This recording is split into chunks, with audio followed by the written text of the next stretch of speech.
Okay, so yan. Hello guys, good morning.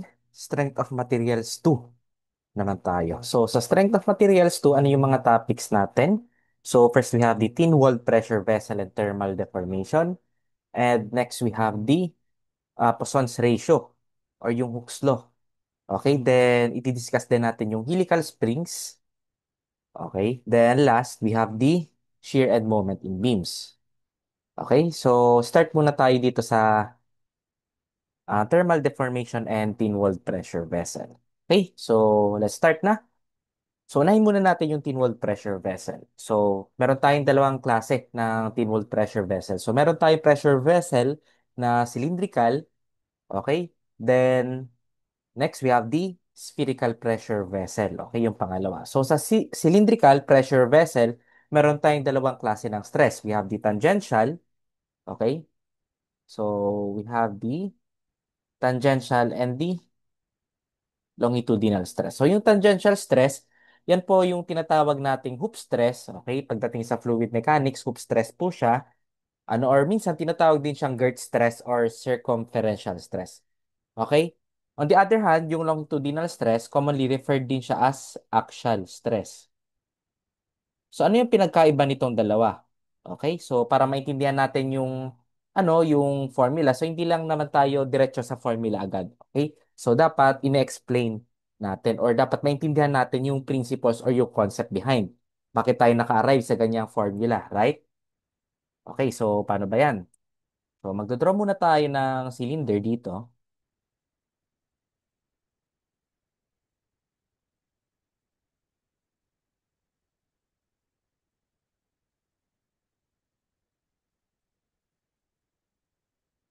Okay? So meron tayong cylinder dyan. Then, sa loob niyan, so meron siyang certain thickness T. Okay, so tawagin nating T. Sabihin natin may thickness yan. So yan, may thickness siya. Then yung thickness natin, tawagin natin as T. Okay, yung thickness ng cylindrical container natin or vessel. Tapos, sa loob niyan, okay, say for example, meron tayong internal pressure dyan sa loob. Okay? Yan, and yan. And yung internal pressure, tawagin natin as P. Okay? Then dito sa surface ng cylinder natin, okay? So dito sa surface natin, dito. Okay? So kuha lang tayo ng element dyan. Then, makaka-produce tayo ng dalawang klase ng stress. Okay? So una is yung tangential stress, which is ito. Then ito yung longitudinal stress. Okay? So paano tayo naka-arrive dito? Sa longitudinal saka tangential stress. So say for example, magkakat tayo dito. Okay? So magkakat tayo horizontally. Okay? So ayan. Yung cutting plane niya. Okay? So pag kinat natin yan, ito yung lalabas dyan.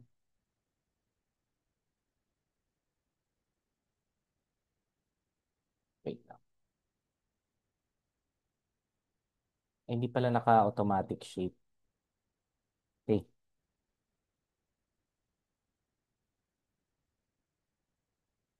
Okay na. Tapos yan. So hinati natin siya, no?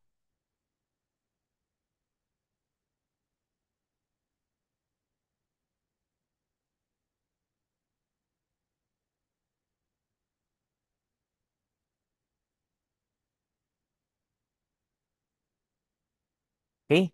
Tapos ano pa ba? So ito yung thickness T natin.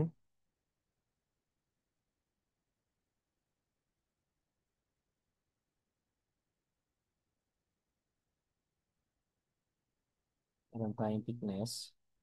So magkabila yan, di ba? O tapos dito. Wait lang. Kasi maayos. Pwede na yan. Tapos, ito yung P natin dyan, okay? So, itong ano, pag tiningnan natin sa loob, itong arrow na to, okay? So, meron tayong force P dito. Tawag dito. Ito, force P, okay? Then, ano pa ba? So, set natin yung mga dimensions. So, meron tayong thickness, which is ito. Okay, then yung haba niya, label natin as L. Okay? Then, yung diameter natin, tawagin natin D. Okay?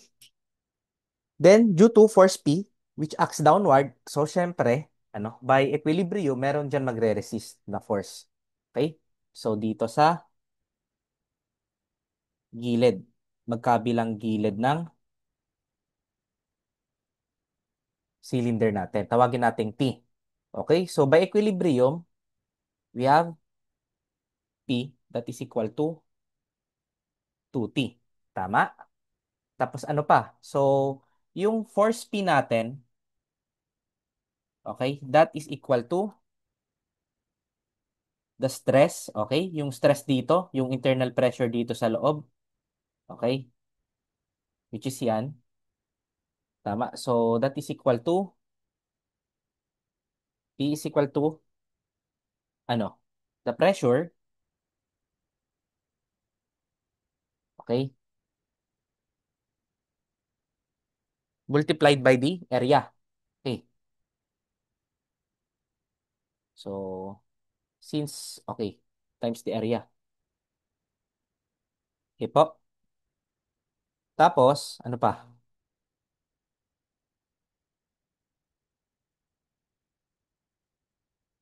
So, ayan, kung i-observe natin, yung area natin, that is equal to, itong area na to.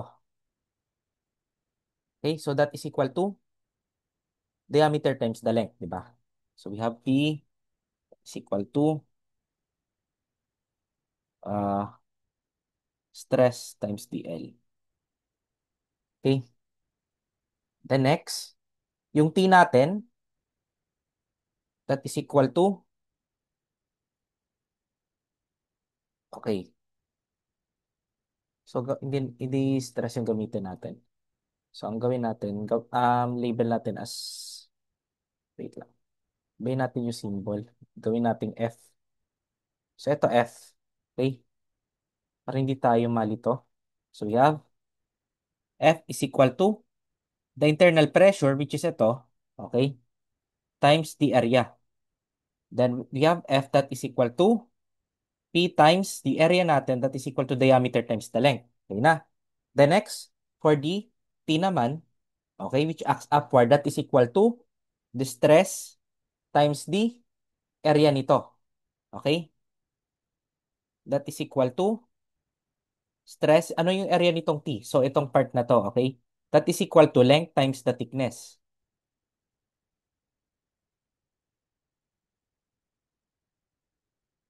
Okay? Then, substitute natin dito. So, we have F is equal to 2T. Palitan natin ito. So, we have F is equal to 2T. Then, substitute natin. We have PDL. That is equal to 2 times. Okay? Then, isolate natin yung stress natin, yung sigma. That is equal to P dl over 2LT. Okay? So, we have stress is equal to PD over 2T. Okay? Kasi magka-cancel out ito. So, ito yung formula natin for the tangential stress. Okay?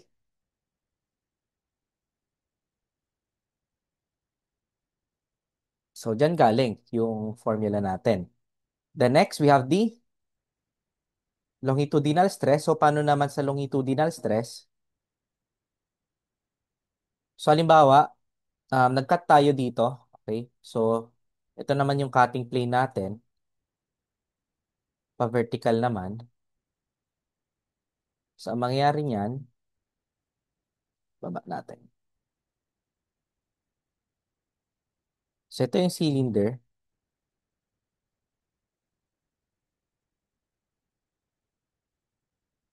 Okay? Sina.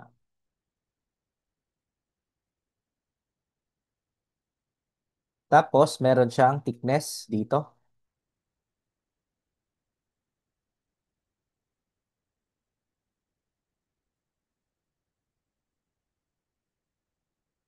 Yung thickness, tawagin nating T. Okay? So, ang mangyari dyan, meron tayong pressure dito. So, tawagin nating F. Meron tayong force F. Then, meron tayong opposing forces dito. Okay? Yung maliliit lang. So, tawagin nating T. Okay? So, yung resultant niya, that is equal to T. Okay? Tapos, ano pa? So, we have F. Meron tayong force F. Ano? So, yung force F natin,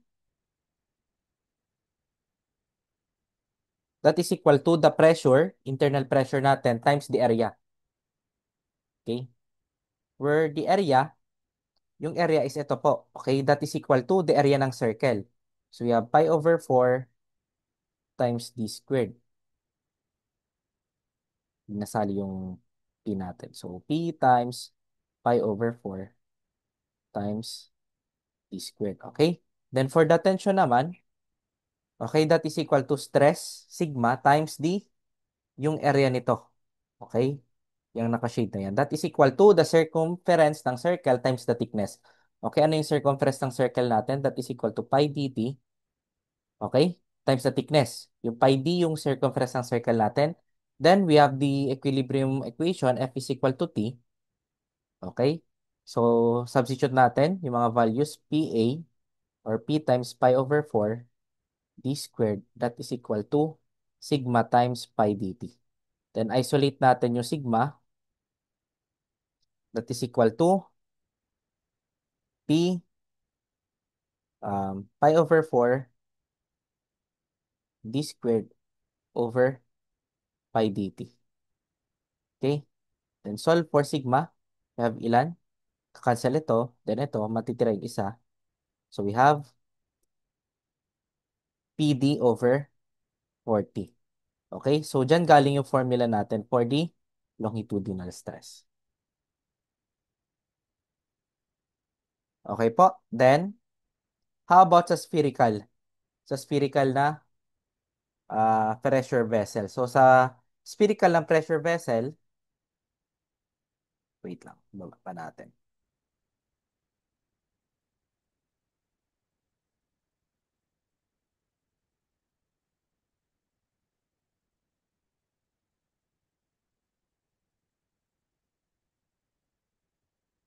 So halimbawa, meron tayo ditong semi or hemisphere, okay? Nag-cut lang tayo, ano?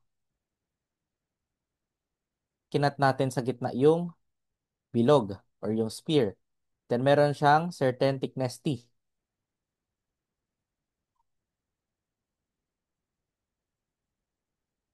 Wait lang. Hindi kasi natin matansya. Yan, pwede na yan. Okay. Then tawagin natin T, yung thickness niya. Dito. Tapos, ano pa ba? So, titingnan natin, meron tayong force F dito. Okay. Then, meron tayong mag-oppose dyan na force. So, tawagin natin yung resultant niya, that is equal to T. Okay. So, okay, ito yung resultant niya, that is equal to T. So, we have F is equal to T. Same lang din yung process, ano? So, yung F natin, that is equal to pressure times the area. Then, yung sa thickness natin, stress times the area din. Okay? Yung area ng vessel natin dito. Okay? So, yung P natin, that is equal to, ay yung A natin dito, that is equal to pi over 4 d squared. Then, dito rin, stress times yung A natin. So, yung area natin dyan, dito sa P na to. So, ito. Okay? So, that is equal to pi dt.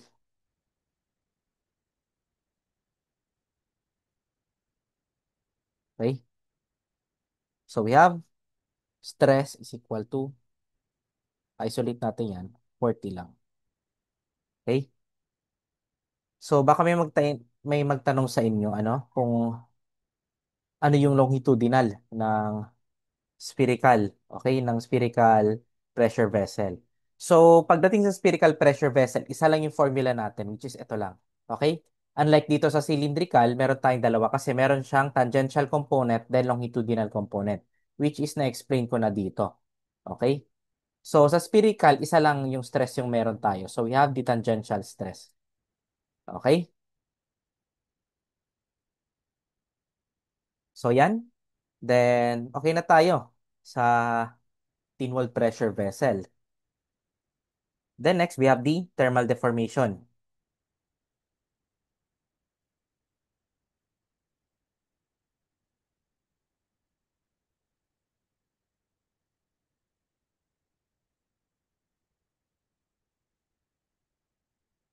So sa thermal deformation naman, we use this formula, delta T is equal to alat.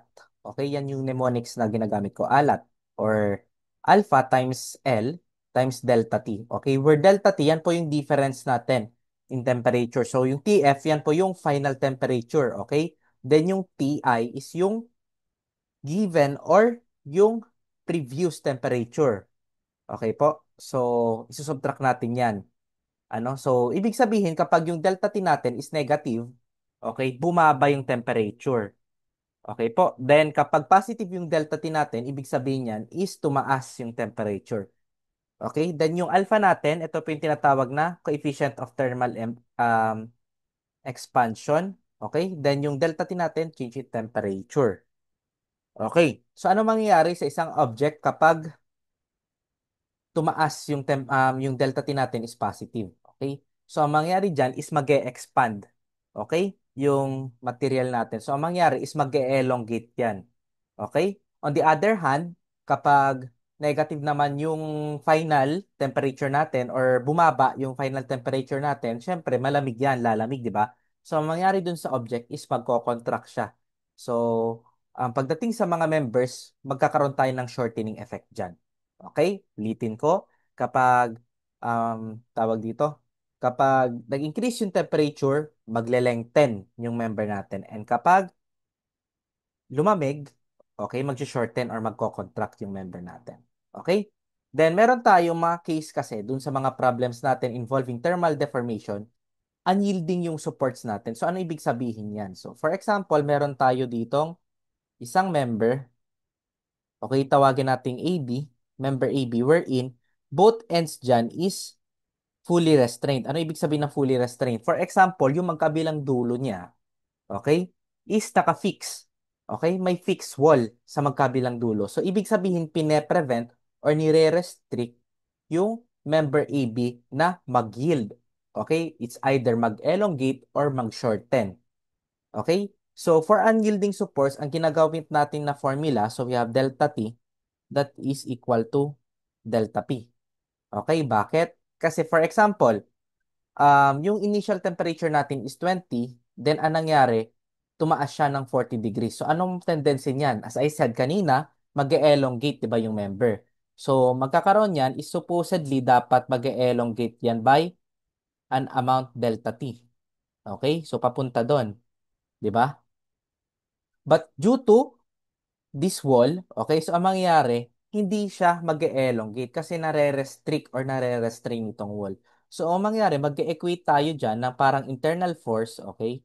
So, tawagin nating P, okay, para mabalik yung ipinag-yield niya dapat supposedly into its original or i-restore natin sa original length nitong AB. So, we have this delta P.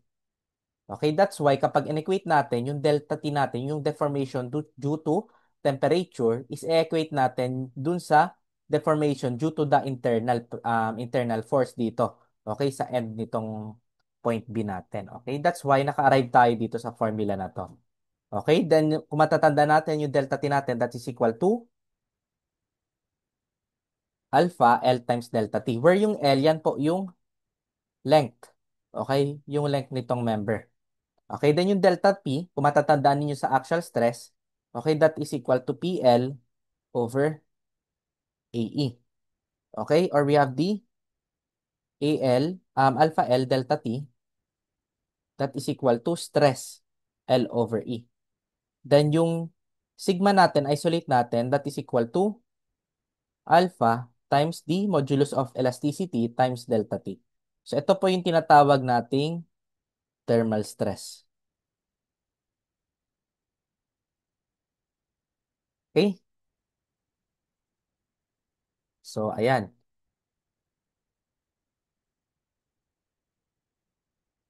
Okay, so which is ito yan. Okay?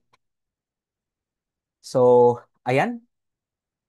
Okay, na-discuss ko na yung thermal deformation. So, pwede na siguro tayo mag-solve ng problems, ano? So, let's start with problem 1.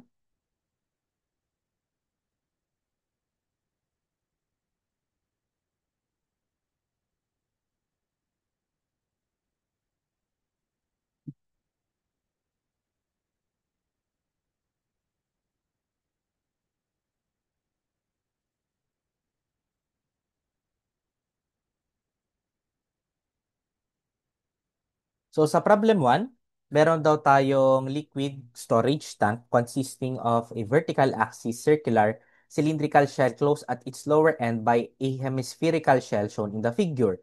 And the weight of the system is carried by a ring light support at the top and the lower extremity is unsupported. A liquid of specific weight of 9 kilonewton per cubic meter entirely fills the container. Consider yung H natin is 9 mm, R is equal to 2.4 meter, and plate thickness, okay, of 2 mm. So, hindi siya ano dito. Okay, so i-drawing ko na lang guys yung figure. So, ano ba to? Ah, drawing tayo ng figure.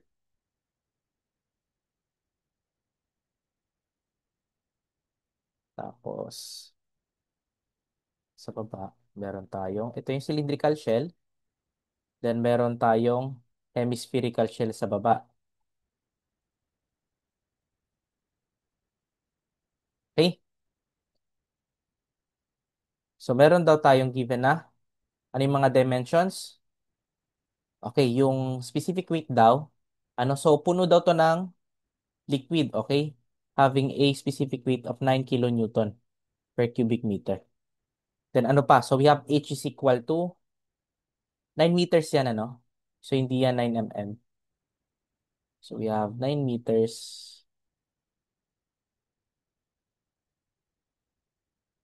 Then, ano pa? Meron tayong radius that is equal to 2.4.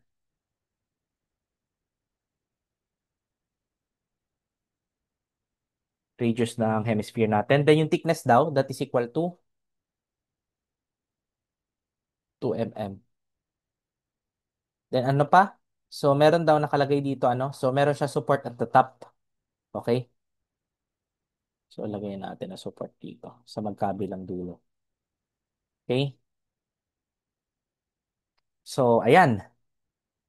Then part A, find the peak stress in the hemispherical region. So, paano natin makuha yung peak stress in the hemispherical region? So, analyze natin tong figure.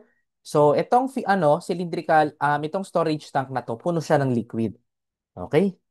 So, para makuha natin yung peak stress in the hemispherical region, by analysis natin dun sa pressure, okay? So, balikan natin yung fluid mechanics lecture natin. So, di ba? The deeper, okay, so habang lumalalim yung depth ng tubig, so mas tumataas, di ba? Or hindi tubig, kahit any liquid, tumataas yung pressure, di ba? So dito sa hemispherical region na to, okay, hanapin natin yung pinaka-lowest part niyan or pinaka-deepest portion or point, which is ito. Okay? So, ibig sabihin, nandito yung peak stress niya. So, iba natin yung kulay. So, nandito. Nandito yung peak stress niyan. Okay? So, para makuha natin yung peak stress niyan, so, gawa tayo ng pressure diagram. Tagalin muna natin yung letter. So, ilagay natin dito yung pressure diagram. Okay? So, balikan natin yung tawag dito, yung concept natin sa fluid mechanics or hydraulics. So, ganyan, di ba? Ganito yung magiging pressure diagram niya.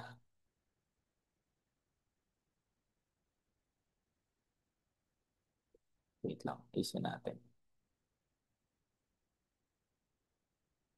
Okay, so ito yung magiging pressure diagram niya.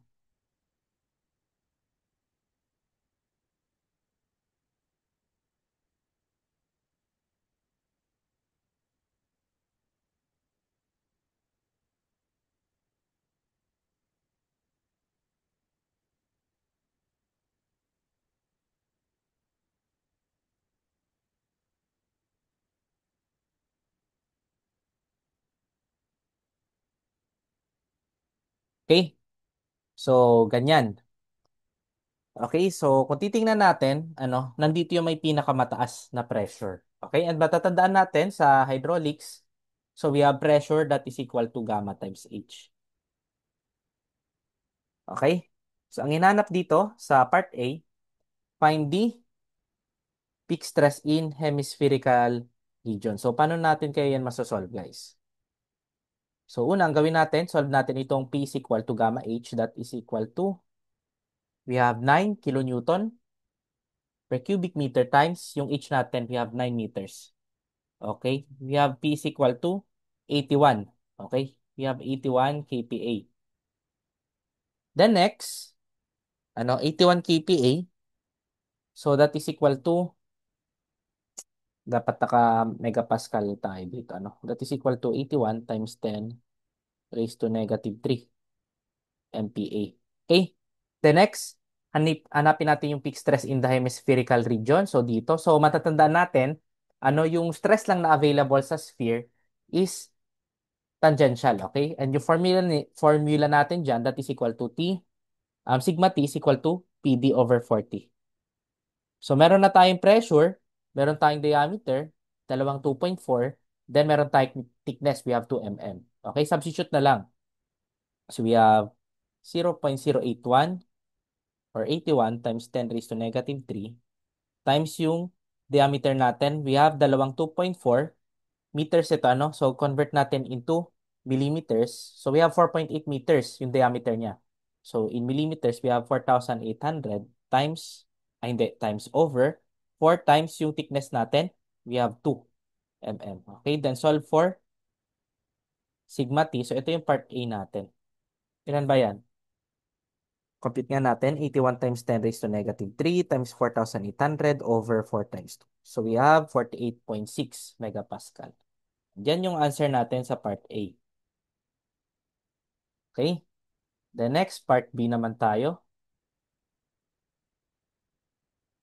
Calculate the peak circumferential stress in the cylindrical region. So next, yung peak cylindrical circumferential stress in the cylindrical region naman. So kung titingnan natin, ito na yung i-consider natin, okay? Yung cylindrical natin. And yung pinaka-peak dyan is yung pinaka-lowest part, okay? Which is nandito. Okay? So para makuha natin yung pressure dyan, okay? Same lang yung formula na gagamitin natin. Okay, so we have P is equal to gamma times H, that is equal to 9, times yung height natin, that is equal to 9, bawasan natin ng radius. Okay, kasi yung hinanap natin na height dyan is ito lang. Okay, so ayan, we have 9 times 9 minus 2.4. Okay, that is equal to ilan?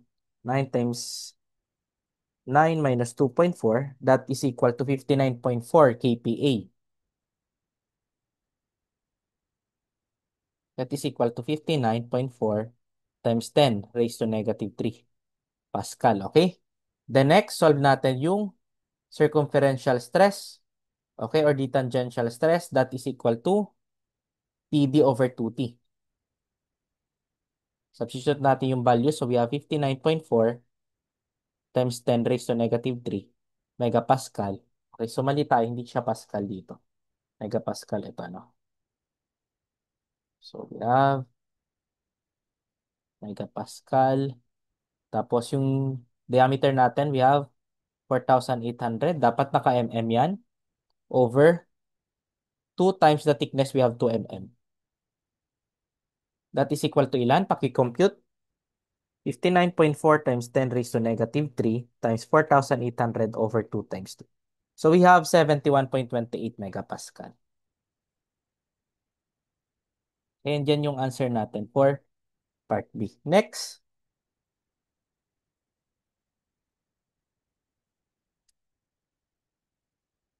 So, part C naman, determine the peak meridional stress or longitudinal stress in the cylindrical region. So, paano natin masosolve yan? Okay, kung i-analyze natin yung formula natin sa cylindrical, okay, for the longitudinal stress, that is equal to PD over 40 lang din. However, so kung i-analyze kasi natin yung longitudinal stress, halimbawa magkakat tayo dito, then meron tayong pressure dyan, okay, then dito lalabas yung mga yung T natin, okay? So that is equal to the circumferential ng circle yung area natin. Okay, yung circumference ng circle yung magiging area natin dyan. Paikot yan, ano?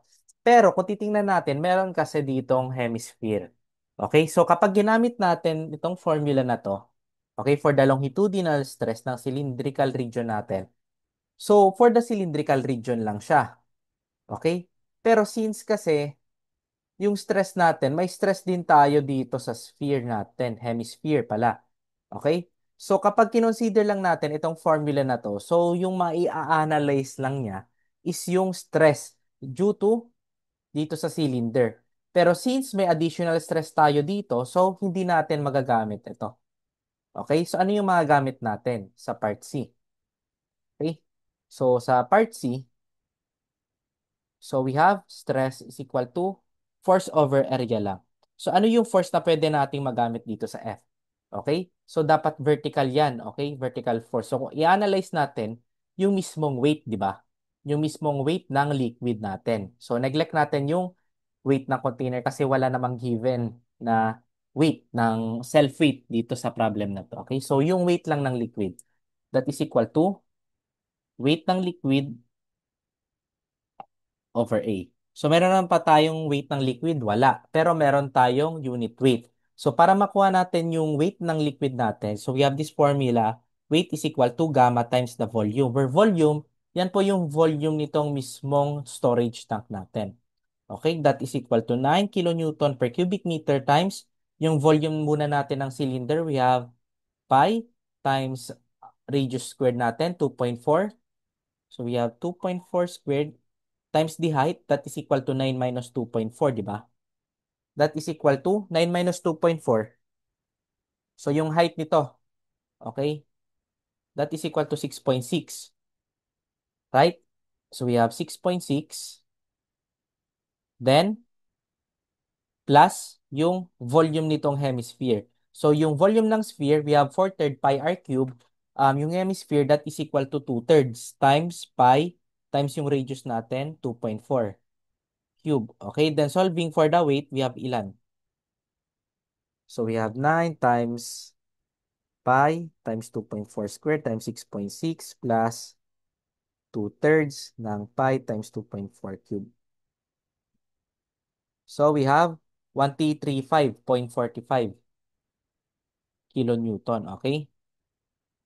So pwede na natin i-substitute dito. So we have sigma is equal to weight over area. So we have 1335.45. Gawin nating Newton. So times 10 raised to 3. All over yung area. So anong area yung gagamitin natin? Yung circumference nitong cylinder. Okay? So that is equal to circumference ng circle, yung circumferential area I mean. So yung circumferential area natin dyan, ng cylinder, that is equal to pi d. Yung diameter natin, we have 4,800. Times the thickness, we have 2 mm. Okay? That is equal to ilan? 1335.45 times 10 raised to 3 over pi times 4,800 times 2. So we have 44.28 MPa. And yan yung answer natin sa part C. Okay? So, next problem tayo.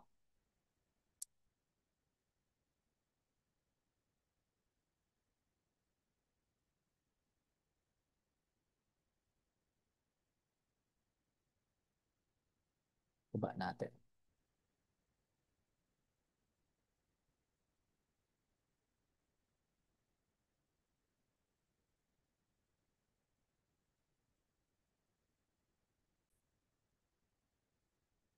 So, yan. Problem 2. The cylindrical tank with a spherical end cap. So, meron tayong spherical end cap dito sa taas. Okay? Has an outer radius of 2 meters. Ito. Okay? And a wall thickness of 25 mm. Okay, so yung radius natin is 2 meters nitong cylinder at meron tayong wall thickness of 25 mm. Okay, and if the tank is pressurized to 1.5 megapascal, okay, so yung outer radius 2 meters, then wall thickness ng 25 mm. So therefore, yung inner diameter natin, so meron tayong DO that is equal to 2,000 mm. So yung DI natin that is equal to 2,000, radius pala to, outer radius. So therefore, yung outer diameter niya, that is equal to 4,000, right? Then yung inner diameter natin, that is equal to 4,000 minus dalawang 25. Kasi magkabilaan yan eh. So we have 50. That is equal to ilan? 4,000 minus 50. So we have 3,950. Okay? Then next, ano pa? So next, yung tank daw natin is pressurized to 1.5 megapascal. Okay, so meron tayong pressure that is equal to 1.5 MPa. Yan lang yung mga given natin dito. So part A, what is the longitudinal stress in the cylinder? So formula based tayo dito. Ano yung formula natin for the longitudinal stress? Sigma L, that is equal to PD over 40. Okay? So substitute na lang natin yung mga values. P natin, pressure 1.5 times yung diameter natin. Yung diameter na gagamitin natin dyan is yung inner. So we have 3,950 over 4 times the thickness. Ilan ba? So yung thickness natin, we have 25. Solving for sigma L, we have ilan? So yung lalabas natin dyan, naka-megapascal na. So we have 59.25 megapascal.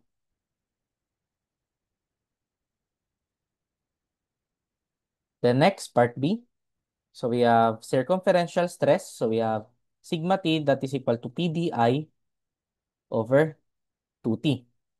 Okay? That is equal to 1.5 times 3,950 over 2 times 25. That is equal to ilan? We have 118.5 MPa. Okay? And ano yung ma-observe natin dito? So ano yung ma-observe natin dito sa dalawa? Answer natin. So kung titingnan natin, we have sigma L. Okay? Dalawa ng i-multiply natin sa 2, itong sigma L natin or longitudinal stress, that is equal to the tangential stress. Okay? So, ito. The next, part C tayo. So, sa part C, find the stress in the end cap. Okay? Which is itong stress dito. Okay? Kung titingnan natin, yung end cap natin has a spherical shape. So, paano ba yan? So, yung approach natin dyan, okay, yung pag-solve natin dyan is yung tangential stress. Okay? Ng sphere natin. That is equal to PB over 40. Okay, so ang gagamitin na pressure natin, 1.5 din. Yung diameter, ito. Okay? So, hindi yan equal sa 2 meters. Okay? So, ang gamitin natin dyan is, ito yung 2 meters natin eh. Diba? So, para makompute natin itong part na to, label natin as X. Then, makakabuo tayo ng right triangle, di ba? So, analyze natin yung part na yan. So, since we're dealing with um, internal diameter or internal radius, so ito part na to, hindi natin gawing 2. So we have 2 minus 0.25 or 2,000 minus 25 pala. 2,000 minus 25. So magiging 1,975 ito. Mm. Kasi ang kailangan nating diameter dito is yung internal. Okay? So para ma-compute natin dito is yung internal din. Okay? Hindi yung outer. So we have angle 45 degrees. Okay? Then ito yung x. So matatandaan natin, trigonometry, x sine 45, that is equal to 1,975. Then solve for x. Ilan ba yan? 1,975 divided by sine 45. That is equal to 2,793 mm. Okay? Then, pwede na natin makompute dito. So, i-times 2 na lang natin yan para makuha natin yung DI. Okay? Yung DI po natin, that is equal to 2x. So we have pressure natin, 1.5 times 2 times 2,793 over 4 ng 25 mm. Okay. That is equal to ilan? 1.5 times 2 times 2,793 divided by 4 times 25. So we have 83.79 megapascal. Okay, and yan yung answer natin sa part C.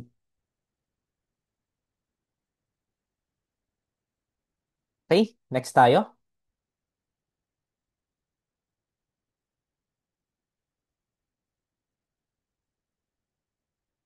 Problem 3.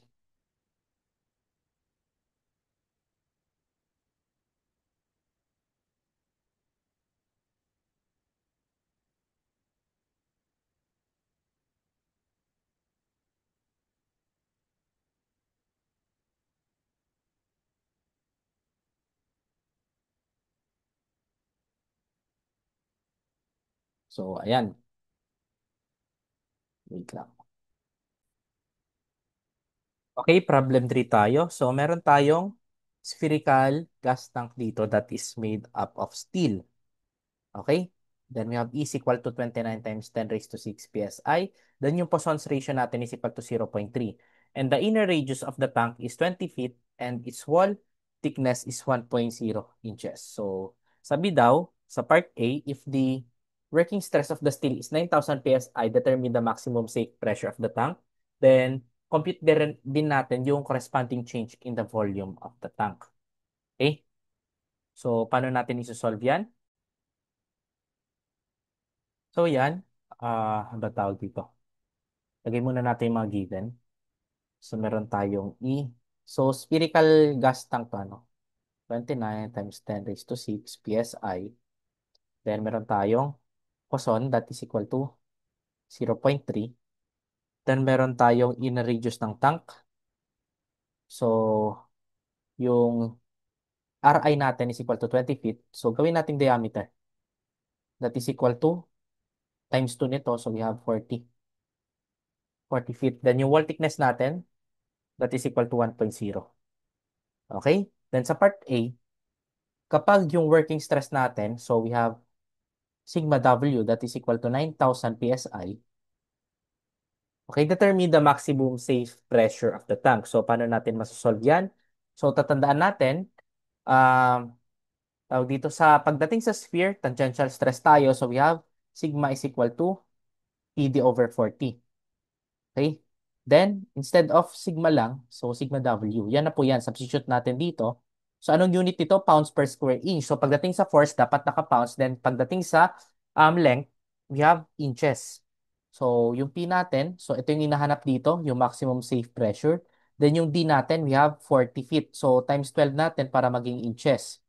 Okay? Over 4 times the thickness, we have 1.0 inches. Okay? Then, solve for P. Ilan ba yan?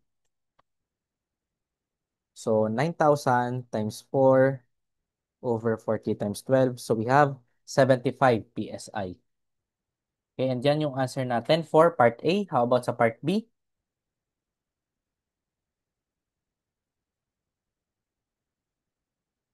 So, sa part B naman, compute the corresponding change in the volume of the tank.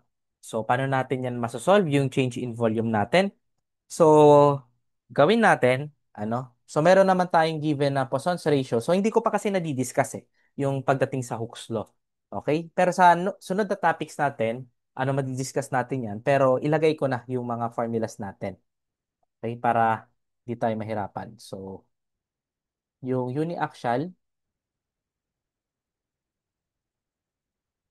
Okay? So, for the meantime, ano muna tayo? Parang formula base. Kasi sa sunod na lecture, i-discuss ko naman to.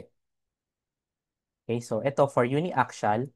Then, itong pangalawa, so we have the biaxial.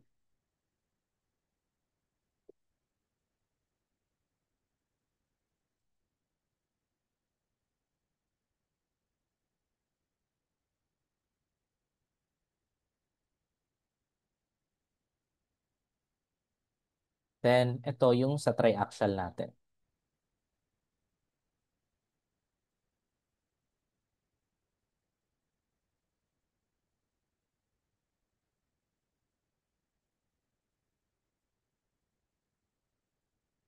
So, ilagay ko na dito. So, ito yung uniaxial.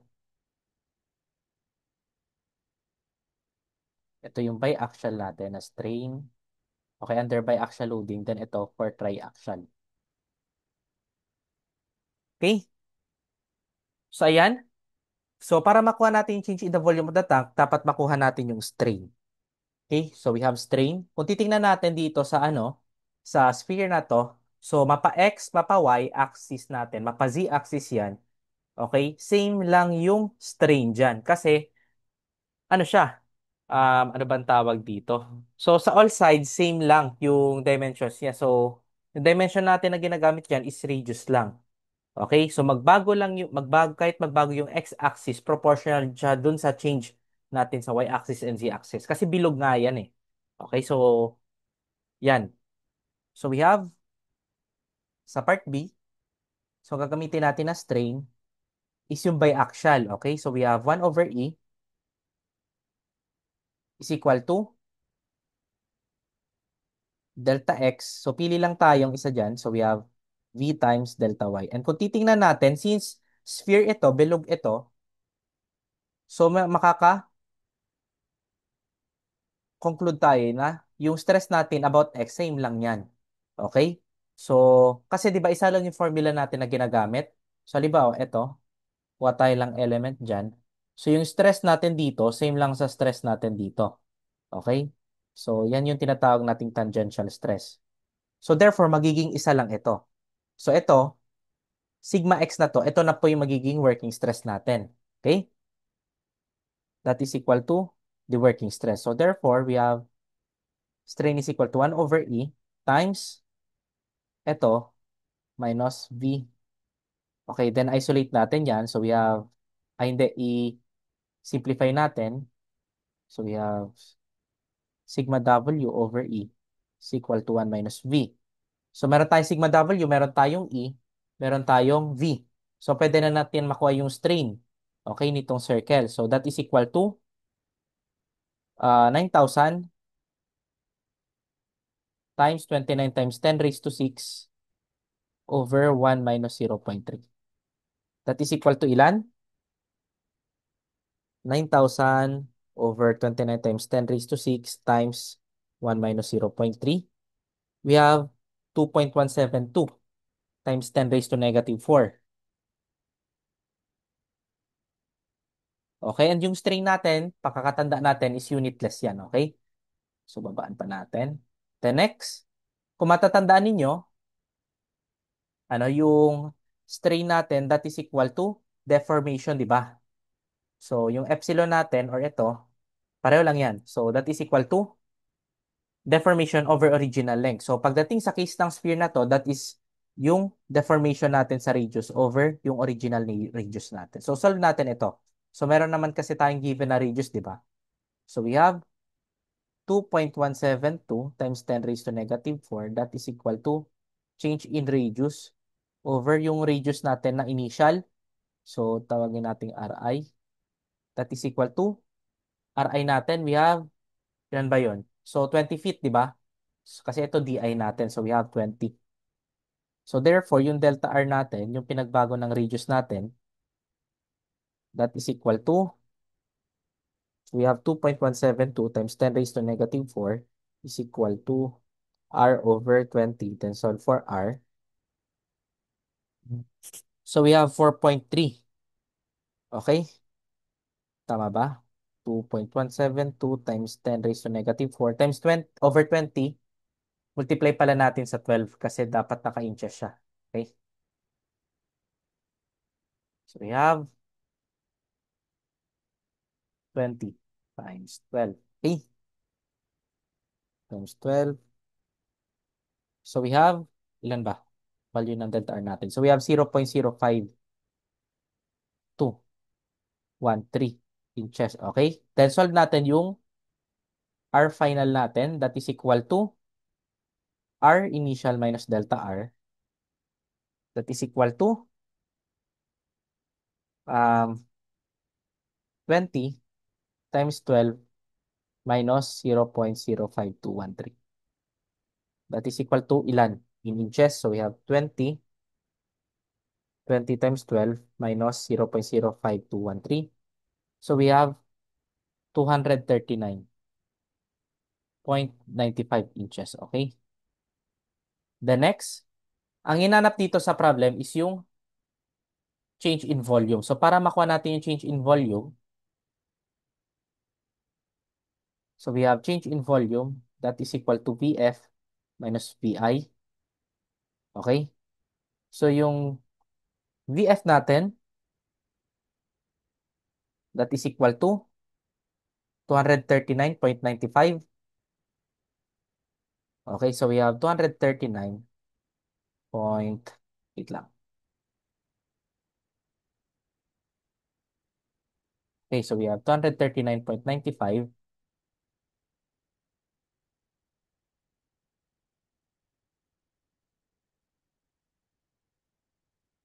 Wait lang, mali, mali, mali. So, ito yung reduce natin. So, anong formula pala natin sa sphere? So, we have 4/3, wait lang, 4/3 ng pi RF cube minus 4/3 pi RI cube. So, substitute natin dito. So, we have 4/3 pi times 239.95 cube minus, ilan ba to? So, we have 20. Yung initial natin, 20 times 12 cube. That is equal to ilan? Change in volume natin in inches cube.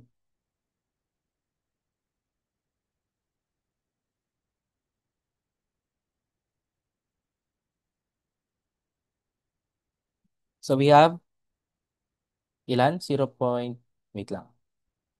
Okay, so we have 36,183 inches cube. Okay? Convert natin yan sa feet. That is equal to ilan? So divide natin sa 12 cube. Okay? So we have 20.9 feet cube. Check natin dito kung pareho siya. So medyo iba, no? Bakit? Kasi hindi natin inexact yung ano decimal. So sa decimals tayo nagka-diferensya. Okay, so para makuha natin yung exact, so ang gawin natin, i-store natin yung mga values natin dito. Okay, kasi malaking bagay ito eh. Okay po? So, ayan, yung answer natin for problem ano. Problem 3 ba to? Oo. Okay. So, yan. The next problem, ano tayo? Saan yung bang hover? Okay, so pwede yung picturean.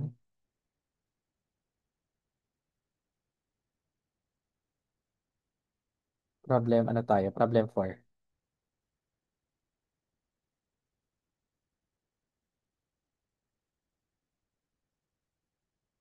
Ganito. So, pakipicturean. Then, problem 4 tayo.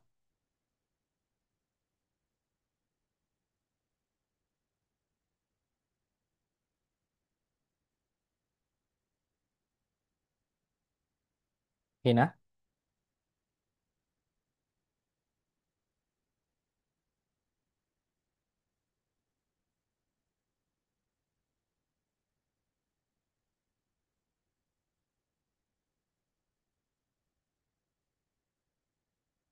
Okay, problem 4. Meron daw tayong horizontal steel rod that is 2.5 meters long and 1,200 millimeters squared in cross-sectional area is secured between two walls. So use alpha is equal to 11.7 times 10 raised to negative 6 and yung modulus of elasticity natin ng rod is equal to 200 gigapascal.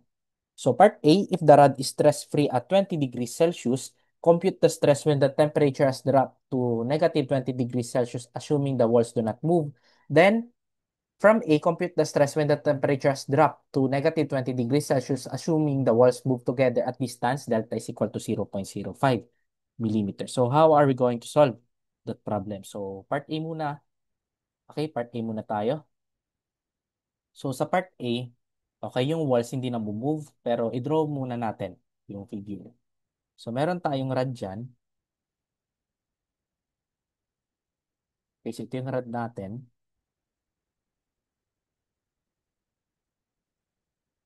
So ayan, then yung length niya, we have 2.5 meters.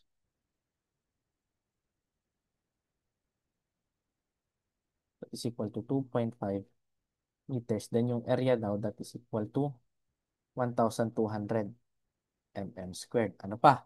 So meron tayong alpha, 11.7 times 10 raised to negative 16 yung modulus of elasticity is equal to 200 times GPa, that is equal to 200 times 10 raised to 3 megapascal.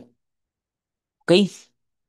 So, ang gawin natin, ano, sa first case, kung titingnan natin, hindi nag-move yung, tawag dito, yung walls natin. So, therefore, unyielding supports tayo dito kasi fully restrained siya. So, makagawa tayo ng equation na yung delta, compatibility equation na ano, delta T is equal to delta P. Okay? So, ibig sabihin yan, so due to, so since kung titingnan natin, nag-drop ng 20 degrees, so therefore, mag-shrink. Okay? Yung ano natin, yung bar natin, yung rod natin by delta T, pero due to restraint dito or restriction ng wall natin, so ibabalik lang siya by this amount. Okay? So we have delta T is equal to delta P. So we have delta T that is equal to alat. Di ba? Then yung delta P natin that is equal to PL over AE. Okay? So hindi na PL. So gawin natin stress na. Stress L over E. Okay na? So we have, cancel natin ito. So solve for the stress. That is equal to, then substitute natin yung value. So we have 11.7 times 10 raised to negative 6 times 200 times 10 raised to 3 times yung TF natin, we have negative 20. Yung initial natin is 20. So yung stress po natin dyan, that is equal to ilan? 11.7 times 10 raised to negative 6 times 200 times 10 raised to 3 times negative 40. So we have 93.6 megapascal, okay?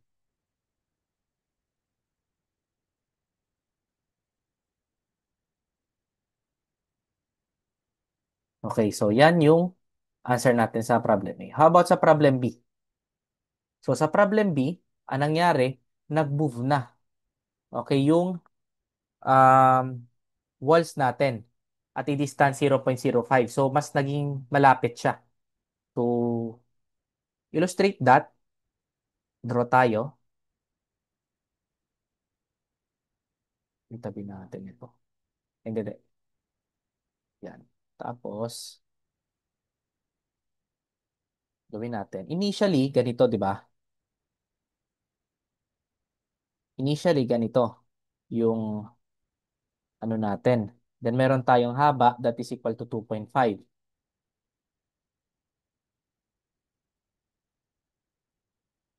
Yung original, ganito. So we have L is equal to 2.5. Pero due to temperature, nag-drop siya. So ang mangyayari is ma-shorten. Diba?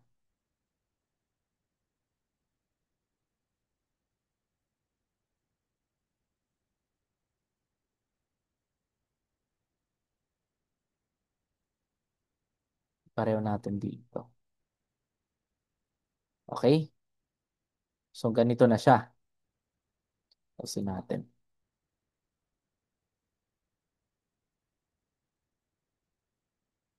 Yan.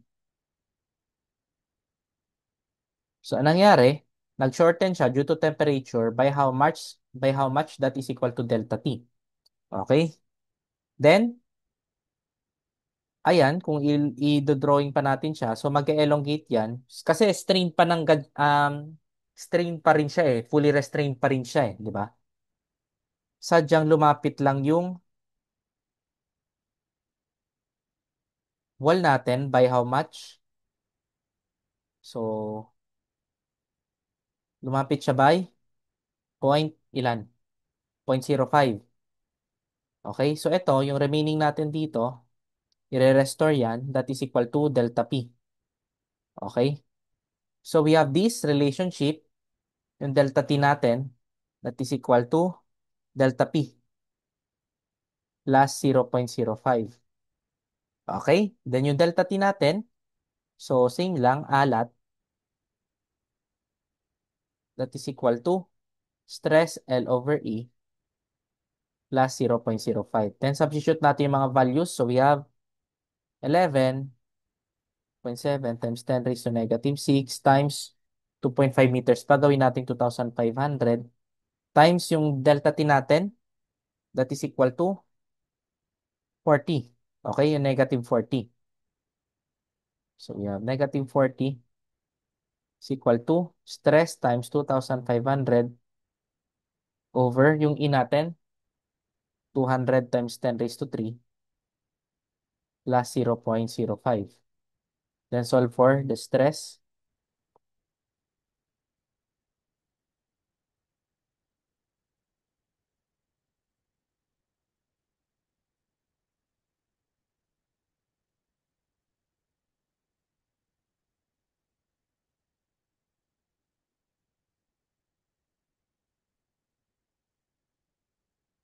So yung mali tayo dito, no? So it should be positive 40. Okay. So yung difference na lang, ano?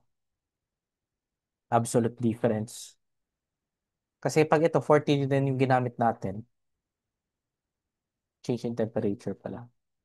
So we have 40, 93.6, then use 40 here. So ano yung lalabas?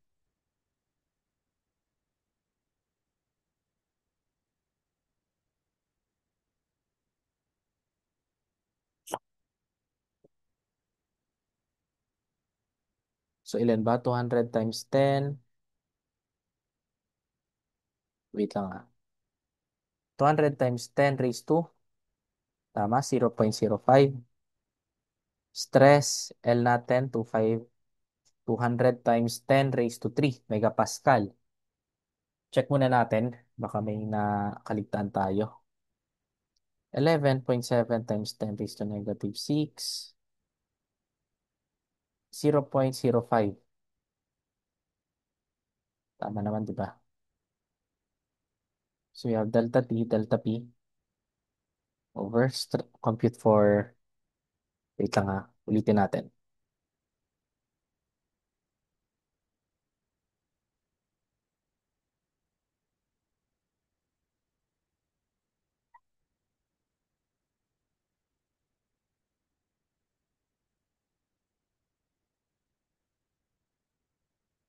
So we have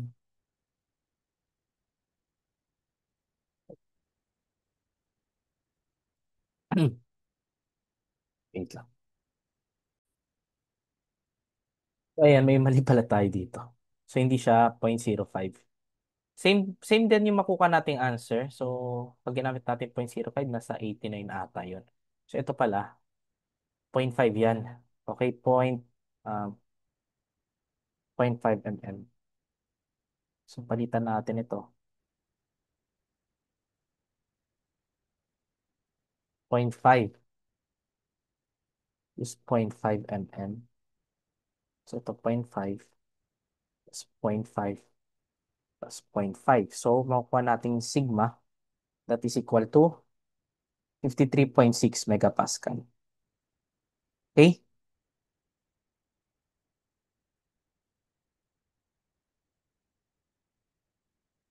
Okay po. So gamitin natin sa delta T yung ano, yung temperature difference mismo. Okay, absolute. The next, ano pa? We have problem 5.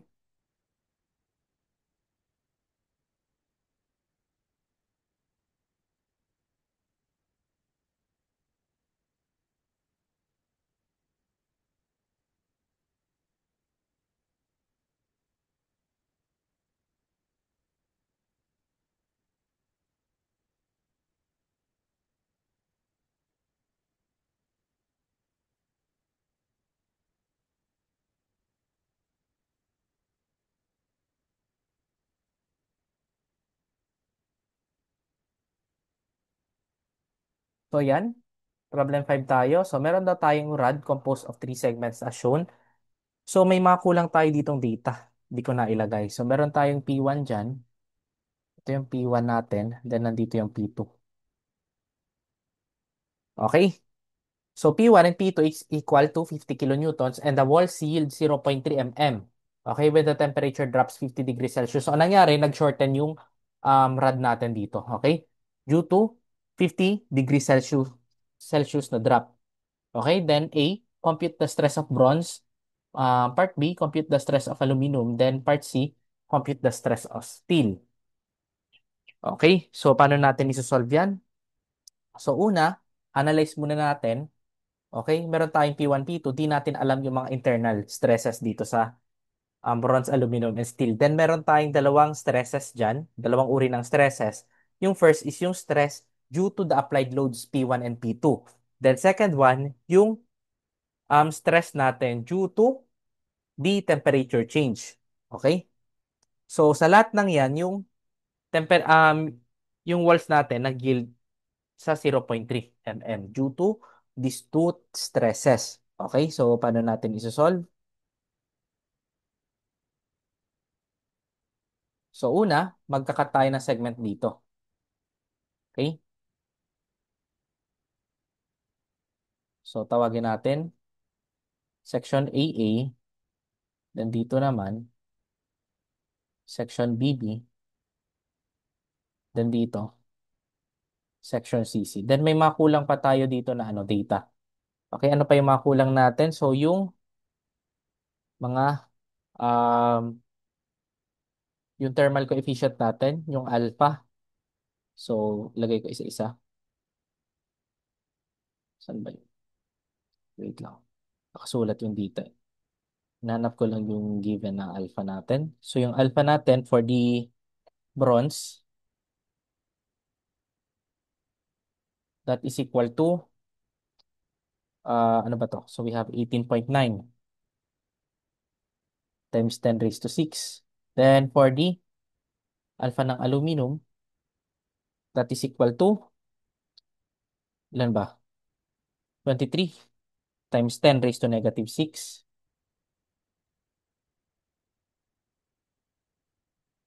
Then for the last, for the steel, that is equal to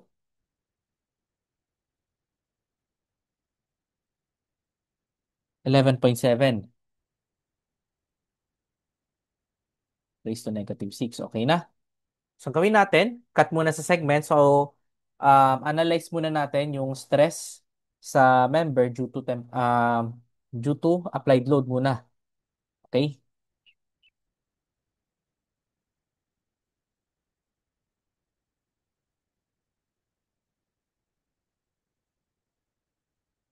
Due to applied loads.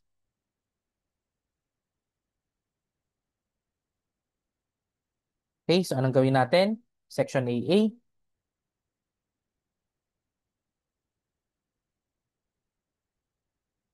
Tayo na figure dito.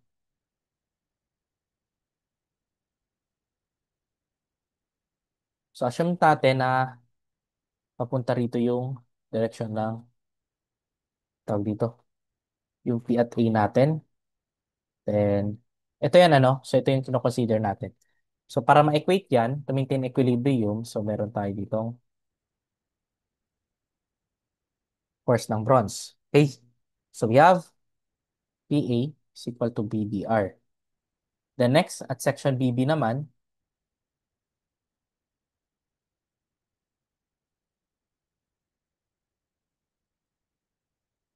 so draw ulit tayo.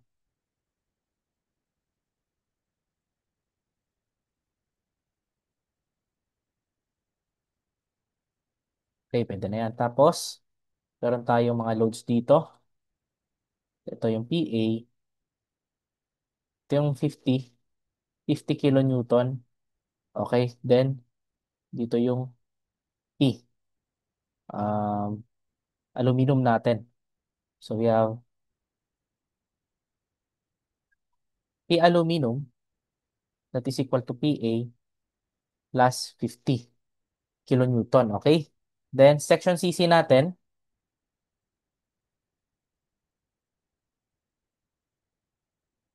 Draw ulit tayo.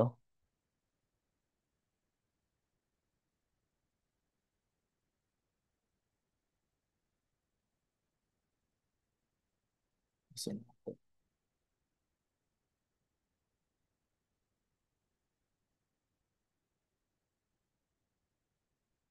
Tapos, last one.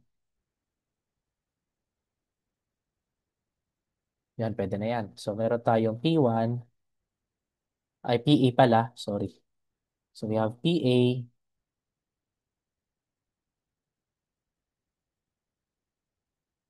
then meron tayo ditong 50, then meron pa tayong isang 50, then we have P steel. Okay, so we have P steel, force at steel that is equal to PA plus 100. Okay? So, meron na tayong tatlong equations. Okay, yung force natin sa bronze, force sa aluminum, force sa steel, yung mga internal force, ni-represents natin in terms of A. Okay, yung force natin dito, internal force natin dito. So next, anong gagawin natin? So using compatibility equation, wait lang, baba natin. So yan, using compatibility equation, anong gagawin?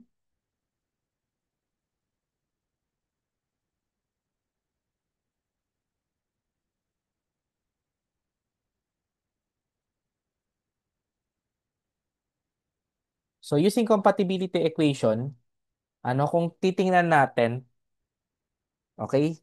So yung lahat ng deformation dyan, that is equal to 0.3. So ibig sabihin, yung delta bronze natin plus delta aluminum plus delta ST, that is equal to 0.3. Okay? So, substitute natin yung mga values. So, delta BR, that is equal to PBR. Okay, so we have PBR times length ng bronze over area ng bronze times. Okay, last.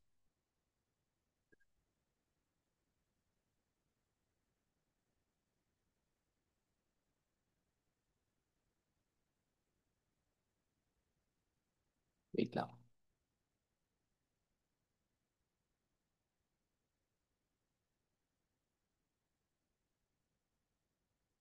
That is equal to ilan? 0.3. Then, substitute natin yung mga values. Babaan pa natin.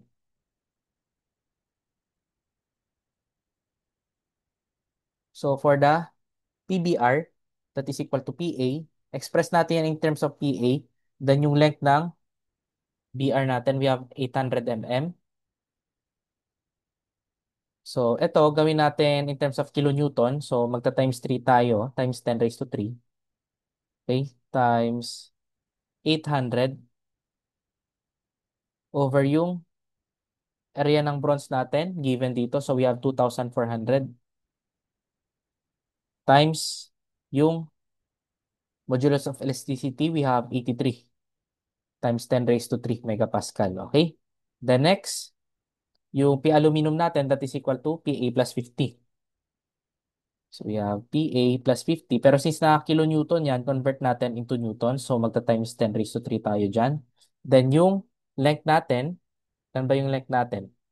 We have 500. Okay? So times 500 all over, ilan? 1,200 yung area niya times 70 times 10 raised to 3 yung modulus of elasticity. Then last, for the for the steel, so that is equal to PA plus 100 times 10 raised to 3 para maging newtons times 400. Okay? Yung haba niya. 400 mm all over. Ilan ba yan? So we have 600 yung ano niya. Cross-section area times yung modulus of elasticity, 200 times 10 raised to 3. That is equal to 0.3. Then solve for PA. Okay? Basta na-solve na natin yung PA, pwede na natin makuha yung individual force dito sa tatlo material. Okay? So, try natin i-solve.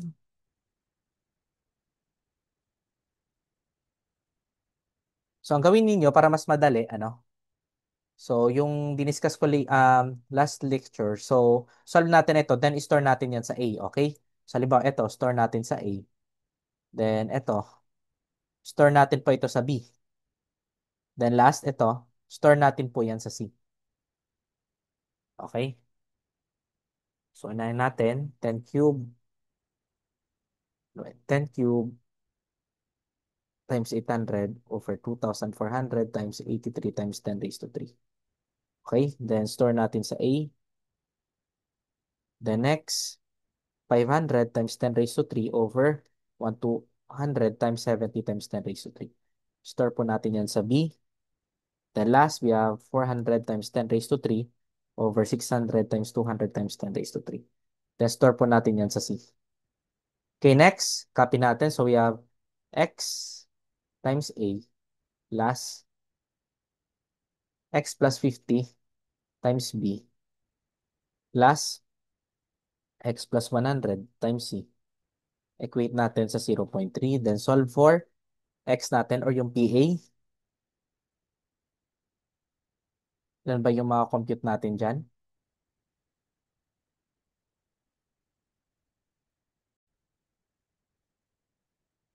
So ayan, yung mga compute natin ng PA that is equal to, ano ba? Wait lang. That is equal to 24.88. Negative 24.88.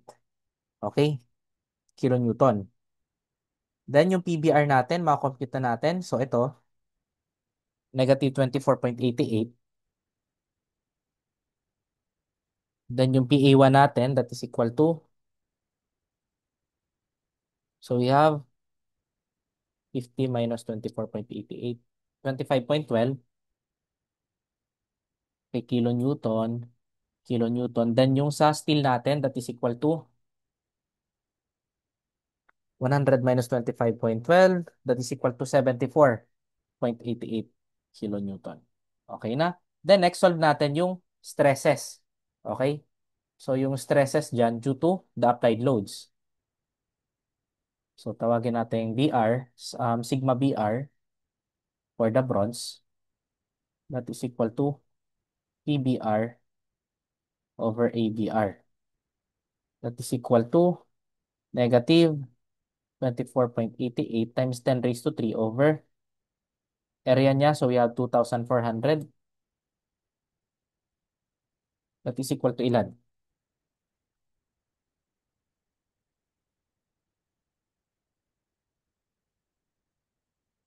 So we have negative 10.37.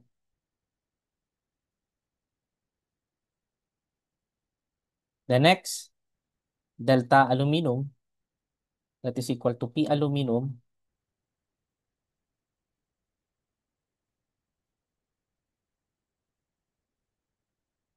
area ng aluminum, that is equal to 25.12 times 10 raised to 3 over area ng aluminum 1,200 is equal to ilan?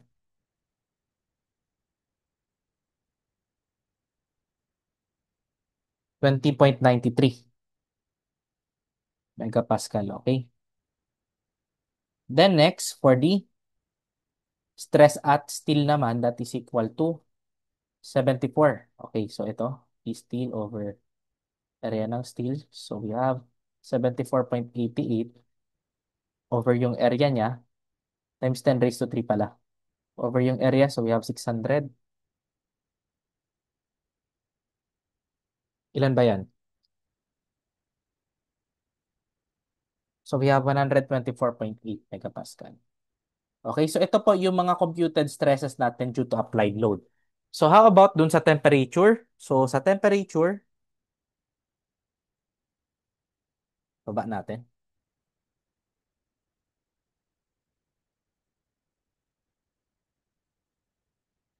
Okay, so sa temperature naman, okay, so ang gagamitin natin diyan, ano? So we have delta P minus delta T that is equal to negative 0.3. Okay? Or pwede rin na tawag dito. Analyze natin yung figure.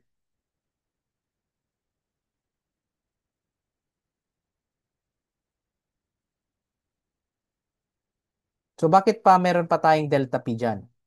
Okay? Kasi kung i-analyze natin, may effect pa rin yun. Kasi, tawag dito. Wait lang. Ito yung original, di ba? So, ito yung P bronze, nandito yung bronze, nandito yung aluminum, nandito yung steel. Okay? So, ano bang nangyari dyan? So, due to drop, okay? So, anong nangyari? Nag-shorten yan. Okay? Then, para ma-compensate, so ito, bumaba rin siya by how much? So, we have, uh, that is equal to ilan? Ilan yung given doon? So, 0.3. Okay? Then, ito yung delta P natin. Okay? So, ayan. Kung equate natin yan, so we have, ano ba to? So, we have, um, wait lang ah. So, we have negative delta T plus delta P that is equal to negative 0.3. Okay? Or pwede rin, ayusin natin. So, we have, ito yung magiging formula natin dyan.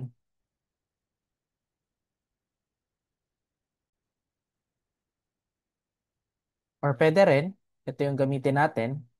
Ano, so we have delta T minus delta P is equal to 0.3. Okay? So, ito na lang gamitin natin na formula.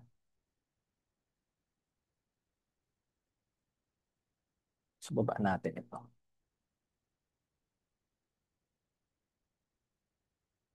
Okay, so yung delta T natin.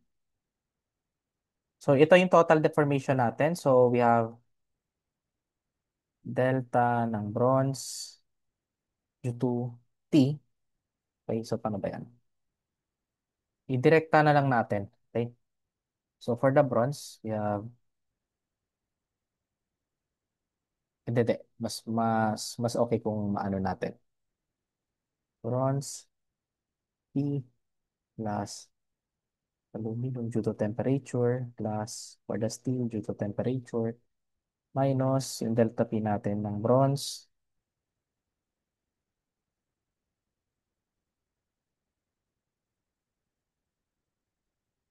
that is equal to 0.3. Okay, delta BR natin. So that is equal to ABR times LBR times delta T. Okay, plus aluminum, aluminum times delta T. For the steel naman, minus dito. So we have P times yung LBR natin. So equate lang natin sa single P, over ABR minus P over L AL AEL EEL. Then for the steel,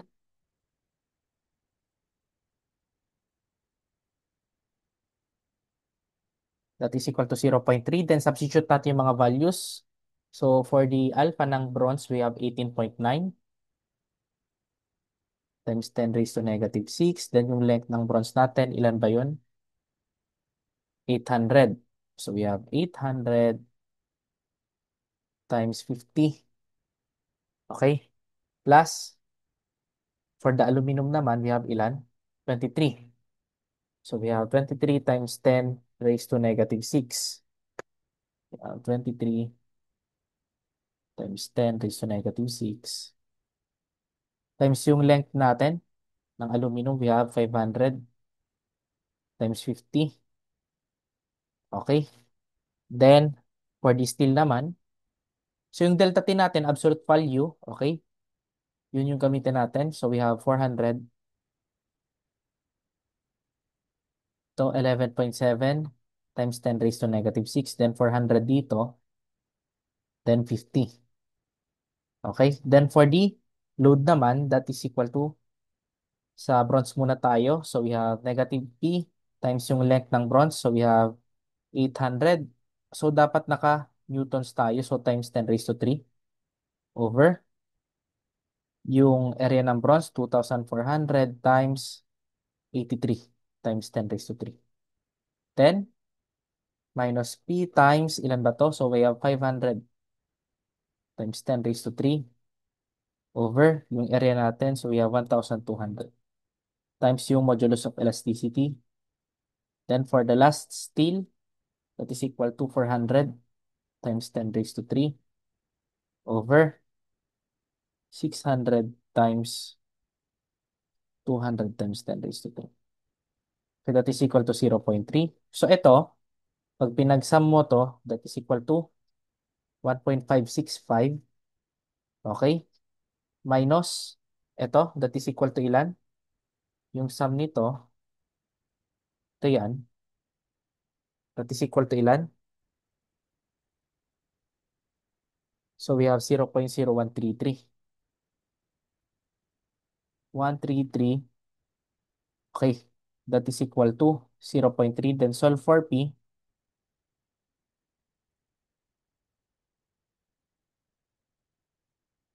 That is equal to ilan?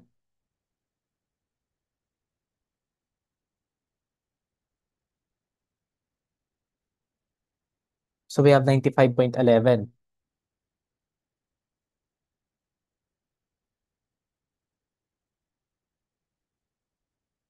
So yung P bronze natin, that is equal din sa P bronze, P aluminum, then P ng steel. Okay? Tawagin natin prime. So next, kuha na natin yung mga thermal stresses dyan. So for the bronze muna, that is equal to P bronze over area ng bronze. So that is equal to 95.11 times 10 raised to 3 over 2,400. We have ilan ba yan?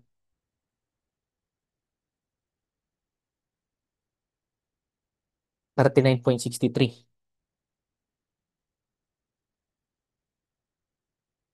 megapascal. Then for the aluminum, that is equal to P aluminum over area ng aluminum.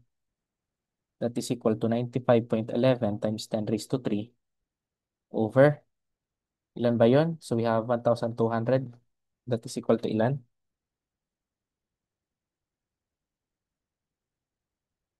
79.26. The next, for the steel naman, area ng steel, that is equal to,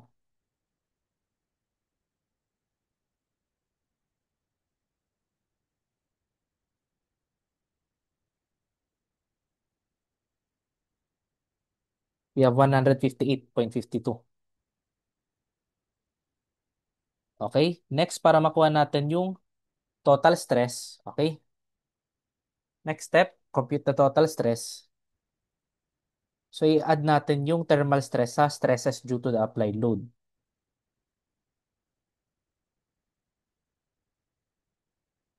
So, for the bronze, total, that is equal to delta BR plus sigma BR plus sigma BR prime. So, ito yung sigma BR natin, na-compute natin. Negative 10.37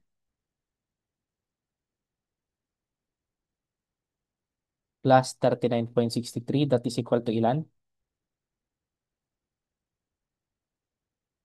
29.26 megapascal. So, ito yung correct answer natin. Ano? So, mali yung nasa problem natin, yung given dun. Okay, so next we have the aluminum total.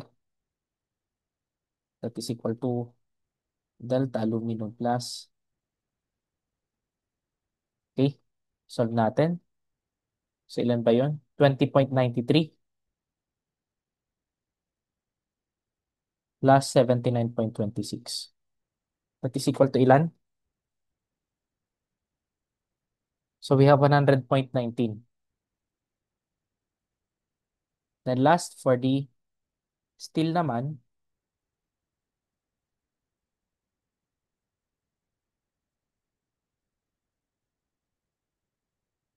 that is equal to 124.8 plus 158.52.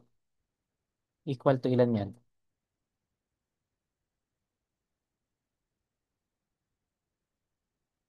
So we have 283.32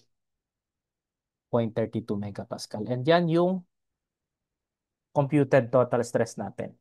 Okay, dun sa ano na yan. So medyo mahaba siya. So kailangan natin ng ano, maayos na analysis. Okay? No problem. So yan. Okay? So dyan lang naman yung problems natin pagdating sa thermal deformation. Okay?